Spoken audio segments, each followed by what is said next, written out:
프로의 시선 이어가겠습니다. 두 분과 함께하겠습니다. 루크투자연구소 임순재 대표, 글로원 파트너스 이성웅 이사 모셨습니다.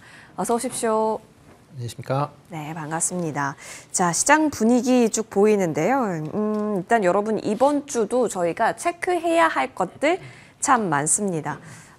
일단은 반도체 이벤트가 있지 않습니까? 엔비디아의 실적 발표 24시간도 남지 않은 상황에서 외국인은 지금 현재 반도체 투탑을 덜어내고 있다는 점 체크됩니다. 일단 미국에서 엔비디아는 올랐는데 일단은 반도체 쪽에 있어서는 국내 종목들 글쎄요 딱히 퍼포먼스를 강하게 보이고 있지는 않죠. 삼성전자입니다. 삼성전자, SK하이닉스 지금 순매도 쪽으로 현재 확인되고 있습니다.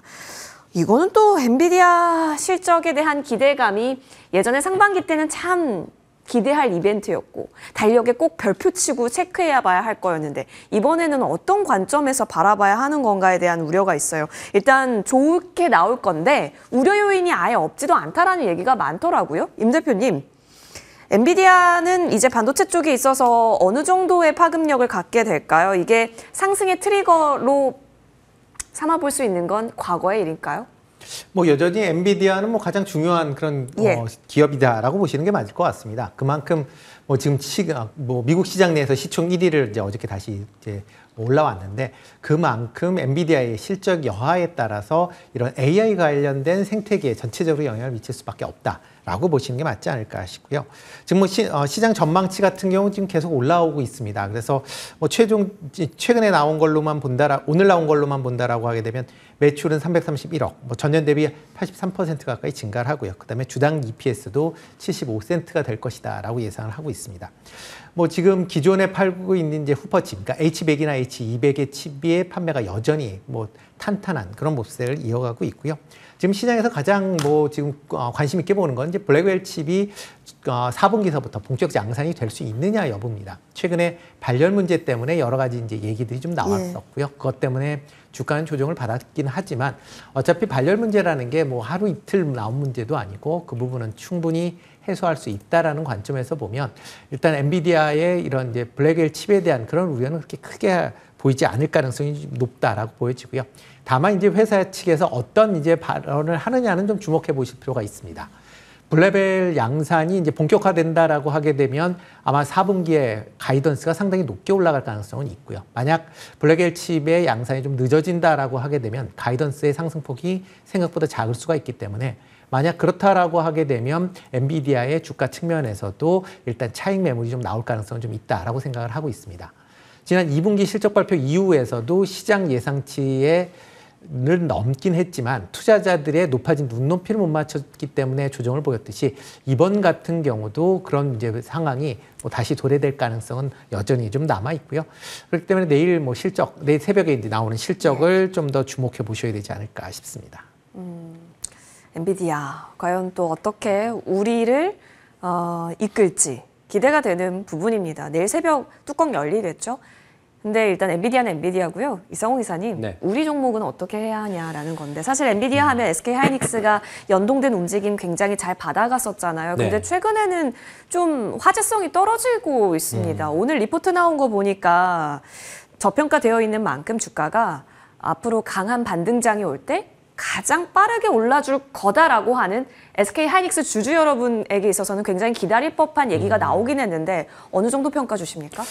지금은 좀 무거운 상황이 왜 그렇냐라고 하면 우선 HBM 같은 경우가 내년까지 수요 초과란 거는 명백합니다. 그 상황 안에서 한 단계 더 우리가 생각해 보면 지금 가속기 시장을 엔비디아가 다 가지고 가고 있죠. 학습용 가속기 시장을 다 가지고 가고 있는 상황에서 추론용 가속기 시장으로 전환이 되었을 때는 이 HBM이 필요하지 않을 수도 있어요. 그 우려가 2025년, 2026년 이 부분에 존재를 하는 상황이고 만약 여기에서 HBM이 삼성전자라든지 마이크론 같은 경우가 진입을 했을 때 우려까지 좀 더해지는 부분이에요. 아직은 좀 공고한 상황인데 그 우려가 더해지는 와중에 당장 이제 중국 관련해서의 규제가 들어갈 수 있는 거죠. 미국에서 중국 규제가 HBM 기준으로 진행된다라고 하면 숨겨진 한 매출 같은 경우가 약 30% 정도 이 정도는 우려감이 있습니다. 그래서 이걸 놓고 해외 장비주들 같은 경우도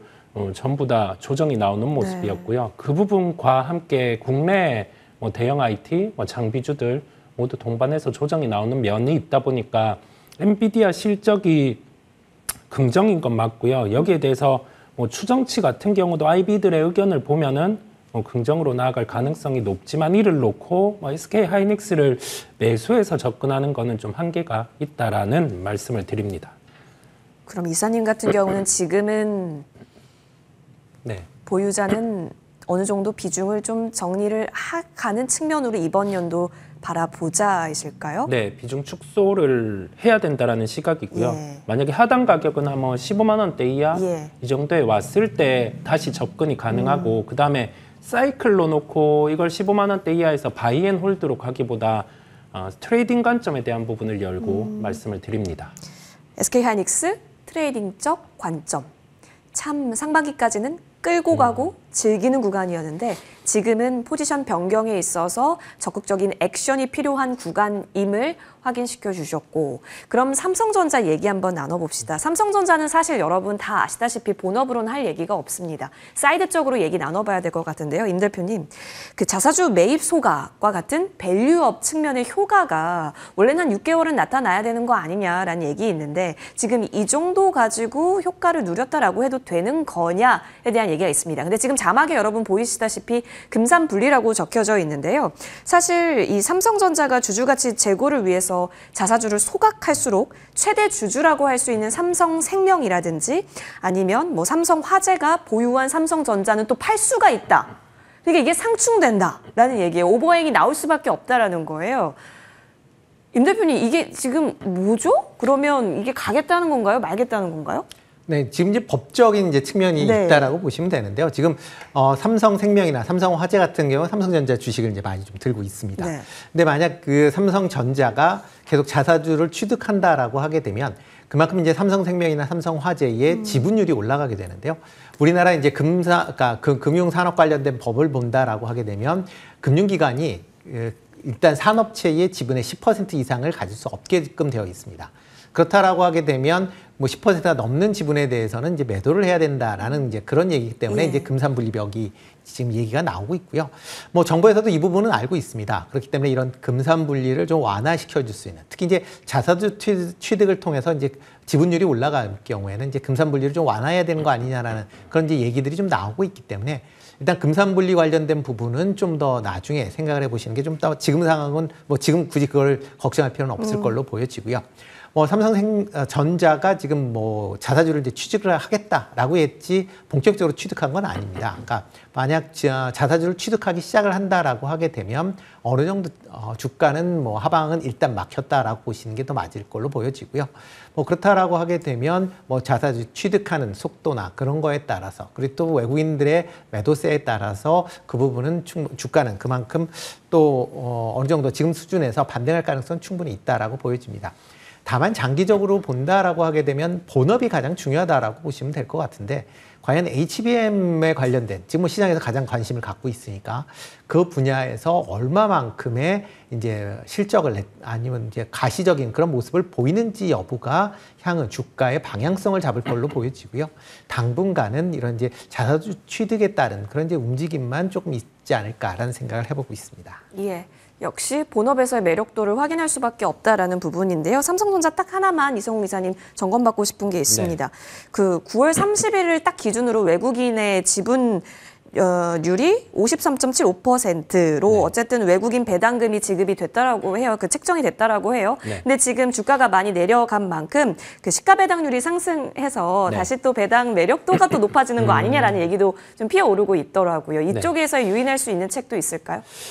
배당 플레이 같은 경우를 할 때는 아마 이게 그 자사주 매입 소각 부분, 뭐 수급이 들어올 수 있는 부분, 그 다음에 펀더멘탈까지 고려해서 들어오는 경우가 많습니다. 그래서 아마 시가 배당률이 높아졌다라는 요인으로 삼성전자의 수급이 들어오기에는 거의 없다라고 보시면 되고요. 아마 나머지 쪽으로 유입되겠죠. 배당 플레이를 하는 주체 같은 경우는 되려 뭐 통신주라든지 아니면은 분기 배당에서 시가 배당이 더 높은 쪽, 지금으로는 자동차라든지 이쪽으로 수급 요인이 들어올 가능성이 높습니다. 그래서 지금 뭐 배당 플레이를 놓고 시가 배당이 높아졌다라고 해서 뭐 삼성전자의 수급을 기대하는 건 좀 한계가 있음을 말씀을 드립니다. 네, 말씀해 주신 바와 같이 차라리 배당 플레이 쪽이라면 다른 동네가 더 매력적이다. 뭐 통신 쪽은 오늘 통신 3사가 다 급등을 하고 있는 연출이 나타나고 있죠.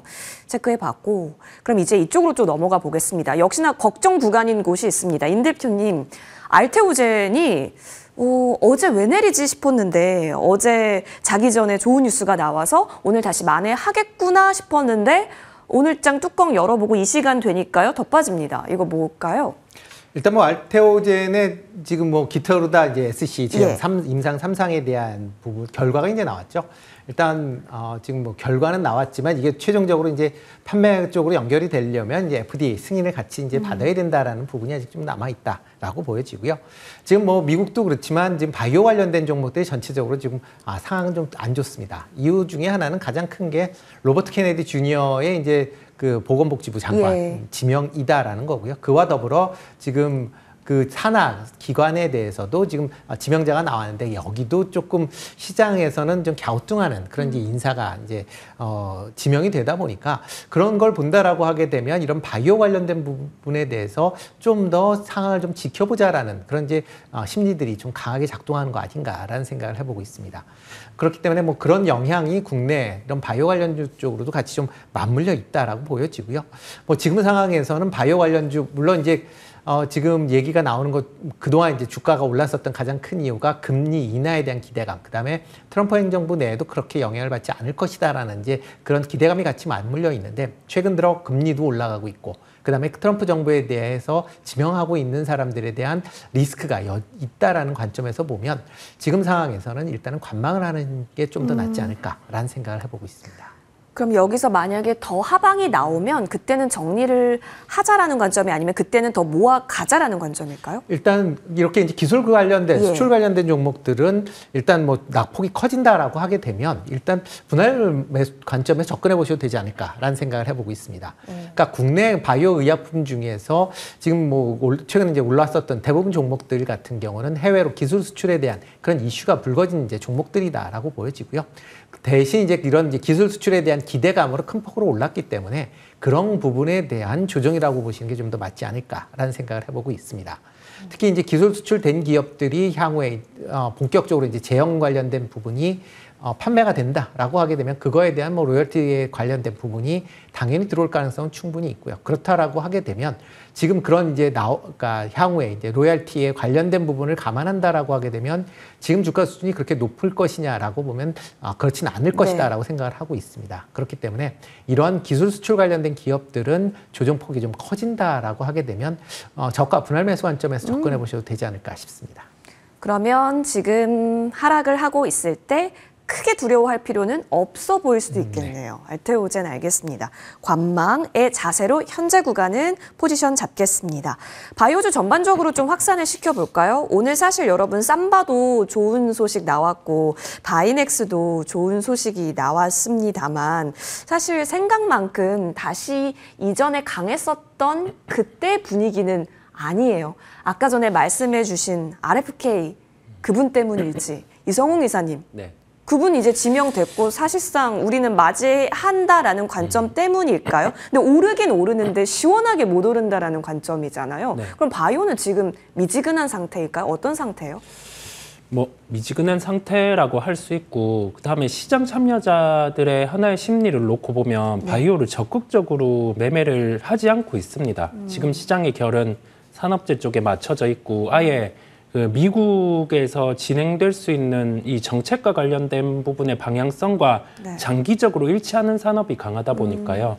주양 가격대를 지금 깨고 있어요. 그러면 여기에서는 대응을 해 주셔야 됩니다. 1등주 같은 경우도 추세에 대한 변화가 있다 보니까 이걸 무조건 바이앤홀드로 갖고 가기보다 조금은 비중 조절이 필요한 상황임을 종목을 통해서 말씀을 드리고 그다음에 이후에 주변주들 있잖아요. 뭐 3등 이 밑에 있는 그런 종목들, 작은 종목들 같은 경우는 제약바이오 필히 그냥 매도를 해주시고 다시금 자리 잡는 거를 봐야 되는 상황임을 말씀을 드립니다. 일단 좀 한 걸음 물러서서 보자라는 주의시네요. 한 가지만 더요, 이사님. 이번에 상무부도 네. 대중국 강경파잖아요. 네네. 그럼 바이오 쪽에서 대중국 강경에 대한 모멘텀 받아갈 수 있는 것은 생물보안법이고, 그렇죠? 그런 부분에 있어서 삼바도 어쨌든 바이넥스도 좋은 뉴스가 나왔고, 네. 그러면 지금 주가도 많이 내린 상태인데 네. 매력도는 그럼 어느 정도예요? 그런 이벤트를 놓고 이미 주가 반응이 오를 수 있을 만큼 한 차례 올랐어요. 이미 올랐었다. 네, 그리고 나서 주가 조정이 나왔는데 따로 진행되는 부분이 아직 뚜렷하지 그쵸. 않다 보니까 이 불확실성을 안고 진입을 하기보다는 추후에 충분한 기회를 줄 수 있다 보니까요. 네, 그런 부분으로 접근하는 거는 지양을 하시는 게 낫다라는 말씀을 드립니다. 네. 떨어져서 보자. 그러면 지금 차익 욕구가 있으신 분들은 충분히 차익을 할 수 있는 구간이었던 거잖아요. 네. 그러한 물량들이 어디로 갔을까? 트럼프 머스크 트레이드 쪽으로 충분히 갈 수 있었다라는 것은 뭐 이해가 되는 부분입니다. 그 가운데 의료 AI단이 최근 들어서 바닥에서 좀 치고 올라와서요. 이 부분도 점검받고 싶은데요. 기관이 사고 있는 종목 가운데 루닛이 현재 앞단에 보여지고 있습니다. 임 대표님, 옛날에는 기대감으로 올랐는데요. 이제는 4분기부터 실적, 가시성까지 더해진다면 이제 똘똘한 섹터가 될 수 있을까요? 일단 뭐 의료 AI에 대한 뭐 네. 기대감은 여전히 뭐 있다라고 보여지고요. 특히 이제 최근 들어 그 트럼프 행정부가 그러니까 출범에 대해서 대비하기 하면서 얘기가 나오는 게 지금 각종 규제 완화에 대한 그런 이제 기대감이 지금 주가에 반영이 되고 있다라고 보시면 될 것 같고요. 그런 이제 규제 완화에 대해서 뭐 AI나 뭐 아니면 자율주행이나 이런 쪽, 그러니까 뭐 우주항공까지 전반적으로 그런 기대감이 지금 반영이 되고 있으면서 그 안에서 지금 순환매를 하고 있다라고 보시는 게 좀 더 맞지 않을까 싶습니다. 뭐 일단 루닛 같은 경우도 관련된 여러 가지 이제 그 임상 결과가 나오고 그다음에 실질적으로 뭐 그런 이제 실적에 대한 그런 부분도 상당히 긍정적으로 지금 영향을 미치고 있고요. 특히 글로벌 이제 빅파마들과의 이제 업무 협약에 관련된 부분이 상당히 주가에도 긍정적으로 영향을 미치고 있다라고 보시면 되는데요. 다만 지금 이제 올라가고 있는 게 너무 기대감 때문에 올라갔다라는 측면도 분명히 감안을 하셔야 되지 않을까 싶습니다. 단기간, 그러니까 이게 뭐 규제 완화에 대한 기대감이 있긴 하지만 향후에 어떤 식으로 전개될지에 대한 부분도 같이 좀 주목해서 보셔야 되는 거고요. 그 전까지, 만약 트럼프 행정부가 출범하기 전까지는 아마 이런 기대감으로 인해서 관련된 이제 뭐 지금 트럼프 트레이딩이라고 얘기되는 그런 종목들의 순환매는 좀 더 이어질 가능성은 있다라고 생각을 하고 있습니다. 알겠습니다. 의료 AI 단 얘기 나누고 있었는데 지금은 어쩔 수가 없는 구간인 것 같네요. 이상훈 기사님, 그런 관점에서 2차 전지도 머스크 효과를 좀 톡톡히 누려갈 수 있는 영역으로서 봐도 되는가. 근데 본업적인 면이 아니라 뭐 스페이스 X 우주선이라든지 그쪽에 뭐 배터리 공급된다. 아니면 최근에는 드론에도 2170 배터리 뭐 공급한다 이런 얘기 나오니까 2차 전지가 이쪽에서 좀 활로를 찾아가 보이는 것 같긴 하거든요. 네. 드론이 상용하기 위해서는 3원계 탑재가 불가능합니다. 3원계 안 된다. 그 아주 저가형 또는 원통형 배터리가 들어가는데 그게 드론이 한 1000대 이상 정도 써져야지 전기차 한 대 정도 배터리거든요. 네. 그래서 그거는 좀 간극이 있고 하나의 내러티브에 불과한 상황이고요. 만약에 그 스페이스 X에 배터리가 탑재된다라고 하면 그 또한 전혀 다른 분야입니다. ESS라는 그걸 통해서 들어가는 배터리다 보니까요. 전혀 구조가 달라서 LG에너지 솔루션은 수혜기는 하지만 이거는 장기 프로젝트다 보니까 아마 실적 추정치가 내년 한 10%, 내후년 뭐 한 20% 이런 식으로 올라갈 수는 있을 텐데 단가가 맞지 않으면 그것도 안 쓸 수가 있는 상황이다 보니까요. 우리가 너무 미래에 대한 장밋빛을 그리기보다 지금은 정책에 반하는 업종 같은 경우는 무리해서 진입을 안 하시는 게 낫다라는 말씀으로 드립니다. 일단은 2차 전지단도 조금은 피해 있자. 네. 알겠습니다. 그럼 어딜 가까이 해야 하는가에 대한 고민을 아마 하실 것 같은데요. 머스크 트레이딩 쪽까지 하고 저희 방산 한번 넘어가 봅니다. 그 로봇 자율주행 우주 등으로 지금은 좀 압축해 볼 수 있을 것 같은데 우주가 오늘 또 내렸잖아요. 어쨌든 이 안에서의 순환이 나온다면 뭐 내릴 때 사고 오를 때 파는 거로 지금은 전략 잡아야 하는 걸까요? 그렇게 하시는 게 좀 낫지 않을까라는 생각을 해보고 있는데요. 다만 이제 트럼프 이제 머스크 관련된 이제 여러 가지 기대감으로 이제 올라가고 있다라는 거거든요. 이제 기대감이 꺾인다라고 하게 되면 그거에 따른 이제 조정도 불가피하지 않을까라는 생각을 해보고 있습니다. 지금 그 우주항공이나 그다음에 뭐 자율주행 이런 쪽으로 규제를 완화한다라고는 하지만 이게 인간 생명하고 관련된 부분들이 상당히 많기 때문에 과연 특히 이제 자율주행 부분 관련돼서는 지금 테슬라 같은 경우에 뭐 여전히 테슬라로 인한 뭐 인명사고가 계속 FSD에 대한 인명사고가 계속 발생을 하고 있는 상황에서 과연 자율주행 택시, 그러니까 사이버캡을 위해서 규제를 완화시켜 줄 것이냐라고 하게 되면 그거는 규제 완화를 추진하는 쪽과 일반적으로 국민들이 받아들이는 그러니까 결의가 상당히 크기 때문에 과연 그게 빨리 진행될 수 있을까라는 부분은 좀 개인적으로 좀 퀘스천입니다. 다만 기대감이라는 거기 때문에 실제적으로 그게 언제 될지는 모르겠지만 그런 기대감은 당분간은 좀 이어질 가능성은 있고요. 뭐 그렇다라고 하게 되면 뭐 지금 오르락 내리락 뭐 계속 있는 그런 상황인데 그런 상황에서 자신 있으신 트레이딩이 자신 있으신 분들은 하시는 게 맞는 걸로 보여지고요. 아니면 그냥 밖에서 그냥 보시는 그런구나 움직임만 그냥 보시는 게 낫지 않을까라는 생각을 해보고 있습니다. 예, 트레이딩적 성격으로서 흐름을 보고 계신다라는 부분입니다. 지금 코스닥이 하방 쪽 좀 계속 나오고 있죠. 전쟁 리스크가 지금 좀 불거져 있는 가운데 그래도 굳건히 지키고 있는 쪽 저희 일단 금융부터 점검해 보겠습니다. KB금융 외국인 순매수 들어오고 있고 신한지주 마찬가지입니다. 신한지주, 뭐 KB금융 등등 보이고 또 여기서 보니까 지주 쪽도 보이네요. KB금융, SK스퀘어, 메리츠, 금융지주 등등 보여집니다. 사실상 밸류업 기대감에 올라가고 있다는 건 아실 것 같고 뭐 2천억 원 묻고 3천억 원 더라는 뉴스도 있었고 그러니까 총 5천억 원 펀드가 또 그 규모로서 나올 것 같은데요. 리밸런싱 기대 쪽이 조금 더 강하긴 한데요. 개인 투자자에게 어느 정도 매력이라고 보세요? 금융주를 하시기는 힘들죠. 이게 펀드 운용이라고 하면은 시장을 따라가기 위해서 금융주를 필히 편입을 해야 됩니다. 그래서 이게 개인 투자자분들이 선호하지 않다 보니 주가가 이런 식으로 박스권 하단에서는 반등이 강한 면도 있어요. 참 하기 힘드실 텐데 이벤트 정도로 활용하시면 될 것 같아요. 이제 밸류업 지수의 편입에 대한 가능성이 있는 뭐 KB금융 그다음에 실제 해외 순방 다닐 때 함께 투어를 도는 뭐 하나금융지주 그 정도로만 살펴보시고 뭐 메리츠 금융지주는 거의 뭐 독보적으로 뛰어나게 이 밸류업에 대한 교과서를 보여줬기 때문에 플레이하실 분들은 그 정도 한 3개 종목 정도 열어서 살펴보시면 되겠습니다. 알겠습니다. 이벤트 측면에서 체크해 주셨고 자, 지금 키우 미국 대사관 여러분 한 3시 정도의 뉴스였는데요. 대규모 러시아 공습 가능성이 있다라고 하면서 직원 대피를 지시했습니다. 미국 대사관에서의 이야기입니다. 러우 긴장감이 지금 완전히 올라갔고 푸틴 입장에서는 핵카드로 맞불을 놓을 수 있다라는 얘기까지 나오니까 지금 좀 긴장 모드입니다. 미국 대사관에서 직원을 대피시켰다가 조금 신경이 쓰이는데요. 코스닥도 그래서 좀 많이 낙폭을 보인 것 같기도 하고요. 그러다 보니까 방산주가 움직일 수밖에 없는 시장, 전반적인 시장에 대한 대응과 그리고 방산주에 대한 대응, 해지 전략으로 챙겨야 할지 지금 고민되는 구간이거든요. 임 대표님, 일단 방산주에 대한 접근 방법은 어떻게 잡아갈까요? 일단 뭐 우크라이나에서 그러니까 뭐 격화된다라고 해서 당장에 뭐 국내 기업들이 수혜를 본다라고 보기는 좀 어려울 걸로 보여지고요. 다만 이제 동유럽 지역 내에 이제 그 기대감, 이제 수주에 대한 기대감이 좀 커질 수 있다라는 관점으로 보셔야 될 것 같습니다. 뭐 지금 방산뿐만 아니라 조선 관련된 종목들도 지금 좀 강한 그런 모습을 보이고 있는데요.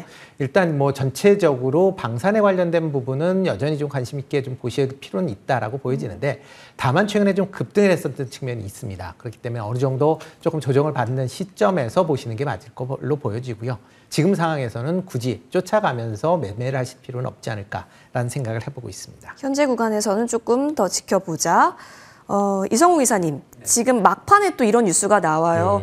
트럼프 24시간 내에 전쟁 종결시킬 거야 라고 얘기하고 있고 젤란스키 대통령은 미국 없이는 우린 패배다 라고 얘기 나오고 있으면서 미사일 계속 왔다 갔다 하고 있습니다. 지금 주식시장은 다시 혼돈으로 간다면 보유 종목 차익하는 게 맞나요? 어렵죠. 네, 뭐 가지고 계신 건 우선 들고 가는 거고 이 달의 뒷면을 볼 필요가 있는 네. 게 전면전에 대해서 확산이 되기보다 다음 정부로 이양이 되었을 때는 재건에 대한 프로젝트가 더 강화될 수 있다 보니까요. 되려 역발상으로 이로 인해서 재건주들 중에 대형 굴삭기주들이 밀린다라고 하면 그거를 매수하시는 게 더 낫다라는 말씀으로 드립니다. 알겠습니다. 자, 여러분 계속해서 뉴스가 많이 나오고 있죠. 러시아가 오전 11시부터 모든 항공로 봉쇄한다. 오후 5시입니다. 한국 시간으로는. 이런 얘기까지 나오고 있는 상황 속에서 오히려 재건주에 대한 모멘텀이 강화될 수 있는지 이 부분 체크해 보시면 좋겠습니다. 두 분의 프로와 함께했습니다. 나와주셔서 고맙습니다.